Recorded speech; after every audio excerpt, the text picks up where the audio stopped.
السلام علیکم۔ آج کا ہمارا ٹاپک ہے امریکہ کی سیاسی جماعتیں۔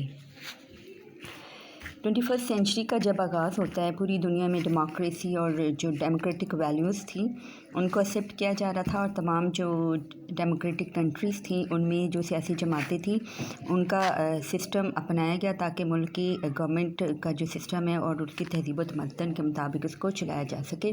امریکہ میں بھی بنیادی طور پر دو سیاسی جماعتوں نے زیادہ مقبولیت حاصل کی۔ نمبر 1 تھی ڈیموکریٹک پارٹی اور نمبر 2 تھی ریپبلکن پارٹی۔ ڈیموکریٹک پارٹی جو تھی وہ وفاقی کو اسٹرانگ بنانے کی مخالفت کرتی تھی، اور وہ اینٹی فیڈرلسٹ جو پارٹی تھی وہ کہلائی۔ 1800 میں اس پارٹی کا نام ریپبلکن پارٹی تھا، لیکن 1828 میں اس جماعت نے اپنا نام ڈیموکریٹک پارٹی رکھ لیا۔ اس پارٹی کا نشان جو تھا وہ گدھا تھا۔ ڈیموکریٹک پارٹی کے مشہور صدر میں جیفرسن، جیکسن، فرینکلن، روز ویلٹ، ٹرومین اور کینیڈی اور بل کلنٹن وغیرہ شامل ہیں۔ نیکسٹ ہے ریپبلکن پارٹی۔ دراصل وفاق پرست، ان کے وفاق کی فیور میں تھی اور دیگر دوسری اور ویگ پارٹی کی جانشین بھی تھی۔ یہ پارٹی 1850 میں شمالی ریاستوں میں وجود میں آئی تھی۔ یہ پارٹی وفاق پسند پارٹی تصور کی جاتی ہے۔ اس پارٹی کا انتخابی نشان جو ہے وہ ہاتھی ہے۔ اس پارٹی کے مشہور صدر ابراہم لنکن، گرانٹ اور روز ویلٹ، آئزن ہاور، نکسن، بش سینئر اور بش جونیئر وغیرہ شامل ہیں۔ امریکہ کی سیاسی جماعتوں کی خصوصیات کیا ہیں؟ سب سے پہلے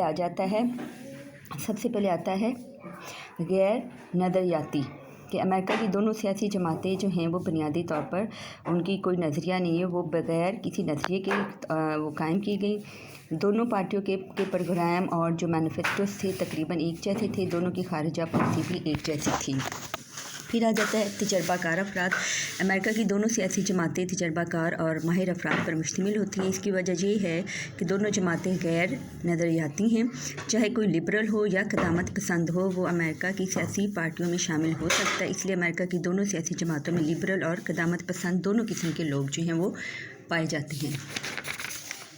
پھر ہے قدامت پسندی۔ امریکہ کی دونوں سیاسی جماعتیں جو سیاسی جماعتیں ہیں وہ بنیادی طور پر قدامت پسند ہیں، اور وہ امریکہ کے قدیم روایات کو زندہ رکھنا چاہتی ہیں۔ اس لیے امریکہ میں آج تک 1789 کا آئین رائج ہے کہ اس آئین میں بدلتے ہوئے حالات کے تقاضوں کے مطابق تبدیلیاں ضرور کی جاتی ہیں۔ پھر ہے اظہار رائے کی آزادی۔ امریکہ کی دونوں سیاسی جماعتیں پارٹیوں کے ممبرز کو اپنے اپنے خیالات کے اظہار کی کھلی اجازت دیتی ہیں۔ برطانیہ کی طرح امریکہ کی سیاسی جماعتوں کے اراکین پارٹی ڈسپلن کی پابند نہیں ہیں، بلکہ وہ اپنی پارٹی کے خلاف بھی خیالات رکھ سکتے ہیں۔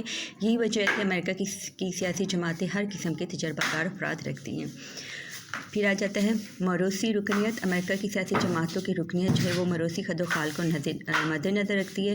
کوئی بھی سیاسی پارٹی کسی شخص کو اپنے پارٹی کی رکنیت دینے لگتی ہے تو وہ پہلے یہ اچھی طرح جان لیتی ہے کہ اس شخص کے جو آباء و اجداد ہیں وہ ڈیموکریٹک تھے یا ریپبلکن تھے۔ دو جماعتی نظام، امریکہ کی سیاسی نظام میں دو جماعتی نظام جو ہے وہ بہت زیادہ مقبول ہے۔ ایک پارٹی حکومت میں ہوتی ہے تو دوسری اپوزیشن میں ہوتی ہے۔ کمیونسٹ مخالف پارٹیاں۔ امریکہ کی دونوں پارٹیاں کمیونزم کی سخت مخالف ہیں، اس لیے کہ وہ اپنے ملک میں کمیونزم کو کسی صورت میں ایکسیپٹ نہیں کرتی ہیں۔ جو بھی پارٹی پاور میں آتی ہے وہ بین الاقوامی سطح پر کمیونزم کو ختم یا کم کرنے کی کوشش کرتی ہے۔ یہ جو ہم نے اوپر ڈسکس کی ہیں خصوصیات، اس میں پتہ چلتا ہے کہ امریکہ کی سیاسی جماعتیں دراصل ایک ہی سلسلے کی دونوں کڑیاں ہیں، دونوں باری باری پاور میں آتی ہیں، اور بنیادی طور پر دونوں پارٹیز میں کوئی خاص فرق یا اختلاف نہیں پایا جاتا۔ This was our today's lecture. Okay, اللہ حافظ۔